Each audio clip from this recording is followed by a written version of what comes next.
If Wilbur is killed and his trough stands empty day after day, you'll grow so thin we can look right through your stomach and see objects on the other side. Templeton's whiskers quivered. Maybe you're right, he said gruffly. I'm making a trip to the dump tomorrow afternoon. I'll bring back a magazine clipping if I can find one. Thanks to Charlotte, the meeting is now adjourned. I have a busy evening ahead of me. I've got to tear my web apart and write terrific. Wilbur blushed. But I'm not terrific, Charlotte. I'm just about average for a pig.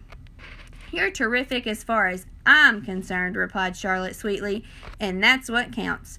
You're my best friend, and I think you're sensational. Now stop arguing and go get some sleep.